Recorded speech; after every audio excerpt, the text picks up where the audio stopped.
আয়োজন করেছেন সেই উলামা পরিষদ, সেই পরিষদের সকল সদস্য, সকল সদস্যগণকে আমার আন্তরিক শুভেচ্ছা এবং এই সভার সাফল্য কামনা করে ছোট্ট দু চারটি কথা বলছি। আমরা সকলেই জানি যে আমাদের দেশটা স্বাধীন হয়েছিল 1947 সালের 15ই আগস্ট। একটু আগে আমাদের প্রণতবাবু কথাটা ভুলে গেছেন। কিন্তু এই দেশ কিভাবে চলবে, কোথায় কোথায় নজর দিতে হবে, সেগুলো বড় করে আমাদের সামনে উপস্থিত হলো। একটা পাশাপাশি উদাহরণ দিলে জিনিসটা খুব পরিষ্কার হয়ে যাবে।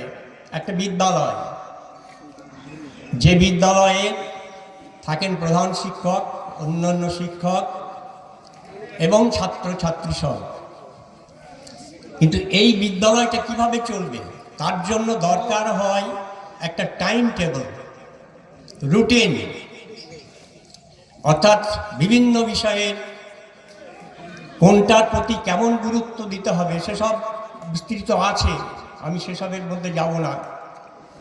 কিন্তু এই রুটিনটা ছাড়া একটা বিদ্যালয় কখনোই সুষ্ঠুভাবে চলতে পারে না। ঠিক তেমনি একটা দেশ, তার জন্য যদি সামনে কিছু লক্ষ্য না থাকে তাহলে সেই দেশ তো এগিয়ে যেতে পারবে না, বরং তাকে পিছনে টানবে। এই লক্ষ্য থেকেই শুরু হয়েছিল এই সংবিধান তৈরির পরিকল্পনা। ভার নিয়েছিলেন, আপনারা সকলেই জানেন, দাদা সাহেব আম্বেদকর, এবং তার সঙ্গে বোর্ড অফ স্কলার্স আরও অত্যন্ত কৃতিত্ব সম্পন্ন গুণী ব্যক্তিদের সাহায্যে সংবিধান রচনা শুরু হয়। কমপ্লিট হওয়ার পরে এই সংবিধান 1949-এর 26শে নভেম্বর মোটামুটি ভাবে তুলে দেওয়া হয়। কিন্তু সেইটাকে আমরা কাজে পরিণত করার শপথ নেই 1950-এর 26 জানুয়ারি, অর্থাৎ আজকের দিনটা। সেই যে সংবিধানকে সামনে রেখে আমাদের চলা শুরু, সেইটা এখনো চলছে। কিন্তু এই চলার পথে বিভিন্ন বাঁক মাঝে মাঝে উপস্থিত হচ্ছে। আমাদের সংবিধান এত সুন্দরভাবে আছে, সেখানে প্রথমেই শুরু হচ্ছে কি না, we the people of India having solemnly resolved our country into a sovereign democratic republic,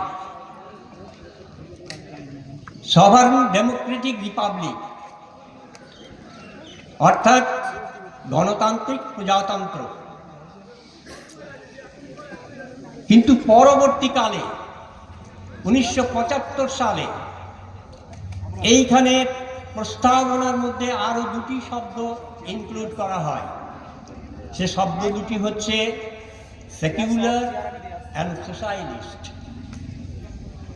তো তখন থেকে আমরা এটাকে গ্রহণ করে মেনে চলার চেষ্টা প্রত্যেকেই করে যাচ্ছি। কিন্তু এই যে দেশ চালানো, তখন আমাদের প্রধানমন্ত্রী হিসেবে শপথ নিলেন আপনারা সকলেই জানেন পণ্ডিত জওহরলাল নেহেরু। তিনি এসেই বিভিন্ন রকমের পরিকল্পনা, তার মধ্যে আপনারা নাম শুনবেন পঞ্চবার্ষিকী পরিকল্পনা, 5 ইয়ার প্ল্যান। তো সেগুলোর মাধ্যমে কৃষির উন্নতি, শিল্পের উন্নতি, এই যে আমরা দেখি দুর্গাপুর, রুরকেল্লা, এই সমস্ত শিল্প কিন্তু সেই সময়ের সৃষ্টি 60-এর দশকের প্রথম দিকে সব। তো তারপর এই একটা আজকের যে সভা, ন্যাশনাল ইন্টিগ্রেশন, জাতীয় সংহতি, এর সঙ্গে কিছু একটা প্রশ্ন জড়িত আছে, সেটা হচ্ছে ইন্টারন্যাশনাল আন্ডারস্ট্যান্ডিং, অর্থাৎ আন্তর্জাতিক বোঝাপড়া। ন্যাশনাল ইন্টিগ্রেশনের সঙ্গে আন্তর্জাতিক বোঝাপড়াটা যদি না থাকে, তাহলে কিন্তু ন্যাশনাল ইন্টিগ্রেশন চালিয়ে নিয়ে যাওয়ার পক্ষে একটা সমস্যা হয়। বাইরের থেকে কোনো দেশ যদি ভিতরের মানুষকে বিপথে চালিত করার চেষ্টা করে, আমি সেই জন্য বলছি ইন্টারন্যাশনাল আন্ডারস্ট্যান্ডিং এর কথা। এই লক্ষ্যকে সামনে রেখেই আমাদের প্রাক্তন প্রধানমন্ত্রী, প্রথম প্রধানমন্ত্রী জওহরলাল নেহেরু একটা গোষ্ঠী তৈরি করেছিলেন। আপনারা অনেকেই নামটা জেনে থাকতে পারেন, নন অ্যালাইন মুভমেন্ট, অর্থাৎ গোষ্ঠী নিরপেক্ষ আন্দোলন। উদ্দেশ্য কি ছিল না, সেই সময় বিভিন্ন সব সামরিক চুক্তিবদ্ধ দেশ, ন্যাটো, সিয়াটো, সেন্টো, এইসব নানা রকমের দেশ সব চুক্তিবদ্ধ সামরিক শক্তিতে, যে আমরা একজন আক্রান্ত হলে আমাদের জন্য অন্য কেউ ছুটে আসে। আমাদের প্রধানমন্ত্রী নেহেরু সাহেব এদিকে পা বাড়াননি। উনি উদ্যোগ নিলেন যে নন অ্যালাইন মুভমেন্ট তার গতি বাড়াতে হবে। সহযোগিতা পেলেন কার কাছ থেকে? মিশরের প্রেসিডেন্ট আব্দুল গামাল নাসের, যুগোস্লাভিয়ার প্রেসিডেন্ট মার্শাল টিটো, টিটোর আমাদের শ্রীলঙ্কার প্রেসিডেন্ট শ্রীমাভ বন্দরনায়ক, এইরকম আরো অনেকে সহযোগিতায় তিনি গড়ে তুললেন গোষ্ঠী নিরপেক্ষ আন্দোলন। অর্থাৎ এরা কোনো গোষ্ঠীতে নেই, কোনো সামরিক গোষ্ঠীতে এরা থাকবে না। তা সেই গোষ্ঠী নিরপেক্ষ আন্দোলন রীতিমতো একটা ডেটারেন্টের কাজ করেছিল ওই সমস্ত সামরিক চুক্তিগুলোকে বৃদ্ধি থামানোর জন্য। আজকে কিন্তু সেই নন অ্যালাইন গোষ্ঠীর আর কোনো দেখা আমরা সেরকম পাই না। আফটার জওহরলাল খুব একটা আর আমরা এ দেখি না। তো সে যাই হোক, আমাদের যে কনস্টিটিউশন, সেখানে তো পরিষ্কার বলা আছে, যেখানে প্রতিটি মানুষ তার ধর্মাচরণ করবে, শিক্ষা লাভে তিনি সমস্ত রকমের সাহায্য সুযোগ পাবেন, এই ধরনের সমস্ত কথা। এবং সব থেকে জোর দেওয়া আছে ন্যাশনাল ইন্টিগ্রেশনের উপরে, অর্থাৎ জাতীয় সংহতির উপরে। একটা দেশ, সেই দেশের মানুষরা যদি সংহত না হন, তাহলে তো সেই দেশের প্রগতি বলুন, উন্নতি বলুন, কোনো কিছুই তো সম্ভব হবে না। তাই এইটার উপরে সব থেকে জোর দেওয়া হয়েছিল যে ন্যাশনাল ইন্টিগ্রেশন। তারপরে দেশ আজকে কত দূর, স্বাধীনতার কতদিন আমরা এ করে পেরিয়ে এসেছি, দেশের উন্নতি যথেষ্ট হয়েছে। তো হঠাৎ করে আজকে এই যে সংহতি দিবসের প্রয়োজন হচ্ছে কেন?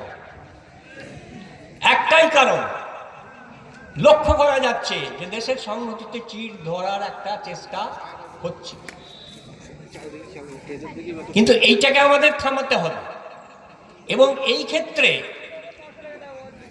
আমাদের এখানে মূলত দুটি কমিউনিটি, মেজর কমিউনিটি।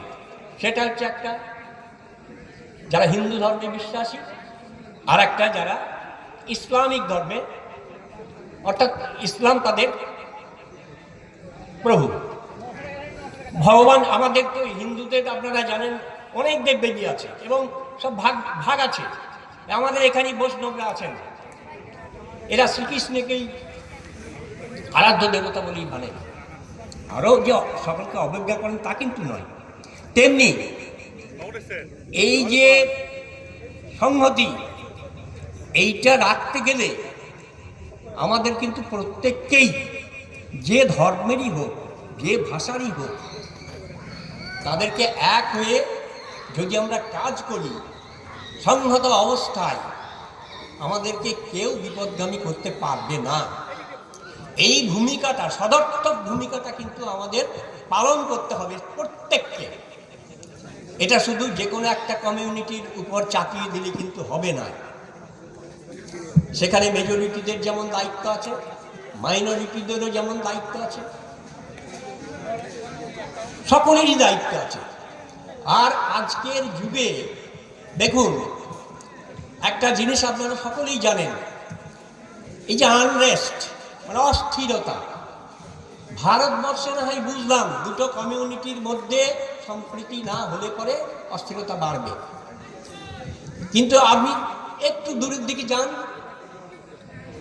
বর্তমানে ইরানের দিকে তাকান, সেখানে তো অন্য কোনো কমিউনিটি নেই, সেখানে আছেন সব ইসলামিক ধর্মাবলম্বী মানুষ।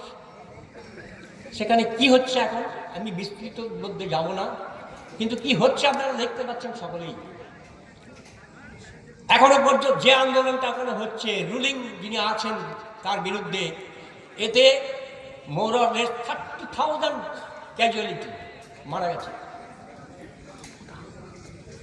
ট্রাম্প সাহেব রেডি হয়ে আছেন ওখানে আবার এসে খাওয়া যাবে, কারণ ওটা পাহেলভি শাহ যিনি প্রথমে ছিলেন, তার সময় এখানে আমেরিকা একেবারে কুক্ষিগত ব্যবস্থা ছিল। পরবর্তীকালে খোমেনি সাহেব এলেন, দিয়ে তার এটা অবসান হল। এখন যিনি আছেন তিনিও খোমেনি, কিন্তু সেই প্রথম উনি নন, পরবর্তী লিনিয়েজে এসেছেন। এর বিরুদ্ধে ওখানকার যুব সমাজ আন্দোলন করছে এবং ওই সুদূর আমেরিকার থেকে ওই আন্দোলনকারীদের সমর্থন দিচ্ছেন আমেরিকা। আমার নাম করতে কোনো অসুবিধা নেই, স্পষ্ট কথা বলার কোনো অসুবিধা হওয়ার কথা নয়।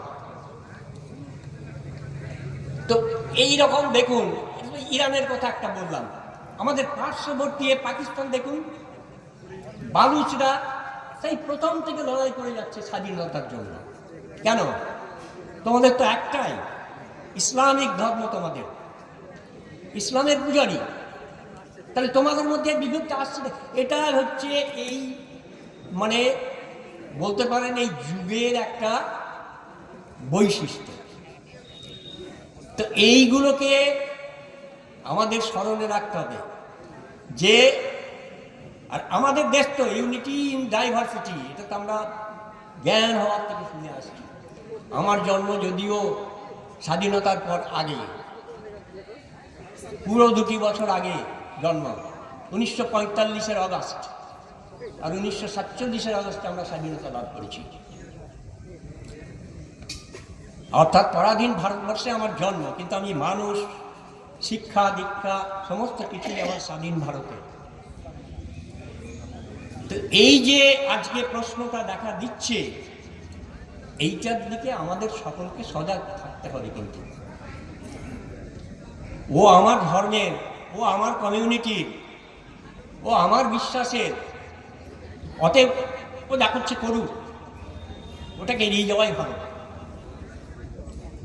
এইভাবে চললে পরে কিন্তু এ দেশ আমাদের সকলের, সবাই আমরা এই দেশের নাগরিক, এবং এটা থেকে যাবো আমরা যতদিন না পর্যন্ত আমাদের মৃত্যু না হচ্ছে। কিন্তু আমরা তো সেইটা এতেও বুঝি না। এখানে আমি ওই শেক্সপিয়ারের একটা কথা উল্লেখ করতে চাই। tomorrow and tomorrow and tomorrow.